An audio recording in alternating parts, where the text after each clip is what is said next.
వీటిలో breaking news చూస్తున్నాం. తెలుగు రాష్ట్రాల్లో అసెంబ్లీ నియోజకవర్గాల పెంపు పిటిషన్లపై సుప్రీంకోర్టు కొట్టివేసింది. ఇక 2022లో ఇరు రాష్ట్రాలలో డీలిమిటేషన్ ప్రక్రియ చేపట్టాలని ప్రొఫెసర్ పురుషోత్తం రెడ్డి దాఖలు చేసిన పిటిషన్ను విచారించిన జస్టిస్ సూర్యకాంత్ జస్టిస్ కోటేశ్వర్ సింగ్ ధర్మాసనం తుది ఉత్తర్వులు జారీ చేసింది. ఏపీ విభజన చట్టం సెక్షన్ 26 ప్రకారం నియోజకవర్గాలను పునర్విభజించాలని పిటిషనర్ కోరారు. ఇక సెక్షన్ 26కి పరిమితి ఉందన్న సూర్యకాంత్ ధర్మాసనం 2026లో జనాభా లెక్కల ఆధారంగా నియోజకవర్గాల పునర్విభజన ఉంటుందని తెలిపింది. ఇక జమ్మూ కాశ్మీర్లో పునర్విభజన చేసే సమయంలో ఏపీ విభజన చట్టాన్ని పక్కన పెట్టారని, రాజ్యాంగ విరుద్ధంగా వ్యవహరించారని పిటిషనర్ ఆరోపించగా ఆరోపణలను ధర్మాసనం తోసిపుచ్చింది. ఇక జమ్మూ కాశ్మీర్లో నియోజకవర్గాల పునర్విభజన సమయంలో ఆంధ్ర, తెలంగాణలో మినహాయించడం ఏకపక్షం, విపక్షం కాదని స్పష్టం చేసింది.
రెడ్డిక తెలుగు రాష్ట్రాల్లో అసెంబ్లీ నియోజకవర్గాల పెంపు పిటిషన్ను సుప్రీంకోర్టు కొట్టివేసింది. 2022లో ఇరు రాష్ట్రాల్లో డీలిమిటేషన్ ప్రక్రియ చేపట్టాలని ప్రొఫెసర్ పురుషోత్తం దాఖలు చేసిన పిటిషన్ను విచారించిన జస్టిస్ సూర్యకాంతం, జస్టిస్ కోటేశ్వర్ సింగ్ ధర్మాసనం తుది ఉత్తర్వులు జారీ చేసింది.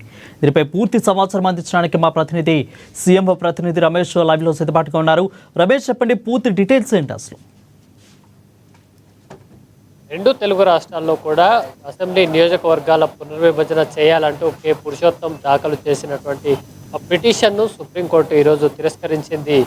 వరుణ్, ముఖ్యంగా ఆంధ్రప్రదేశ్ బైఫరిఫికేషన్ రీఆర్గనైజేషన్ యాక్ట్ 2014 సెక్షన్ 26 ప్రకారం అసెంబ్లీ స్థానాలను సీట్ల సంఖ్యను పెంచాలని కూడా ఈ పిటిషన్లో కోరడం జరిగింది. ఇందులో 175 అసెంబ్లీ స్థానాలున్న ఏపీకి 225కు, అట్లాగే తెలంగాణలోని 119 అసెంబ్లీ స్థానాలను 153కు పెంచాలని కూడా ఆ పిటిషనర్ కోరడం జరిగింది. జస్టిస్ సూర్యకాంత్ అట్లాగే జస్టిస్ ఎన్ కోటేశ్వర సింగ్లతో కూడినటువంటి ధర్మాసనం ఈ పిటిషన్పై విచారణ చేపట్టింది. వరుణ్, ముఖ్యంగా ఏదైతే ఏపీ రీఆర్గనైజేషన్ యాక్ట్ ప్రకారం ఈ అసెంబ్లీ నియోజకవర్గాల పునర్విభజన చెల్లదు అంటూ సుప్రీంకోర్టు వ్యాఖ్యానించింది. దీంతో పాటు 2025లో జరిగేటువంటి జనాభా లెక్కలు ప్రకారం పూర్తయిన తర్వాత డీలిమిటేషన్లో భాగంగా అసెంబ్లీ నియోజకవర్గాల పెంపు ఉంటుందని మాత్రం సుప్రీంకోర్టు అయితే స్పష్టం చేయడం జరిగింది. వరుణ్, రైట్, ప్రస్తుతానికి అయితే సుప్రీంకోర్టు ఈ మొత్తాన్ని కూడా తోసిపుచ్చింది,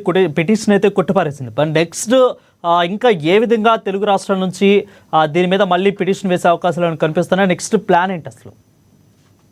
2024లో జనాభా లెక్కలు చేసేందుకు కూడా కేంద్ర ప్రభుత్వం సిద్ధంగా ఉంది. దాంతోపాటు అసెంబ్లీ నియోజకవర్గాలకు సంబంధించి డీలిమిటేషన్ కూడా జనాభా ప్రాతిపదికన జనాభా లెక్కలు సెన్సెస్ అయిన తర్వాత అసెంబ్లీ నియోజకవర్గాల పునర్విభజన కూడా ఉంటుందని ఇప్పటికే కేంద్రం నుంచి కూడా సంకేతాలు ఉన్నాయి. వరుణ్, ముఖ్యంగా ఏదైతే ఆంధ్రప్రదేశ్ రీఆర్గనైజేషన్ యాక్ట్ 2014లో చట్టానికి సంబంధించి పేర్కొన్న అంశాల ప్రకారము సెక్షన్ 26 ప్రకారం ఈ అసెంబ్లీ నియోజకవర్గాలను పెంచాల్సి ఉంది అనేది పిటిషనర్ చేసినటువంటి వాదన. అయితే దీనికి సంబంధించి సుప్రీంకోర్టు అయితే ఈ వాదనను తిరస్కరించడం జరిగింది. ముఖ్యంగా రాజ్యాంగంలోని ఈ రాజ్యాంగంలోని ఏదైతే ఆర్టికల్ 170 సబ్సెక్షన్ 3 ప్రకారం 2026లో ఏదైతే జనాభా లెక్కలు ఉంటాయో సెన్సెస్ గణాంకాల ఆధారంగా బైఫర్ఫికేషన్ ఉంటుందని మాత్రం సుప్రీంకోర్టు అయితే స్పష్టం చేయడం జరిగింది.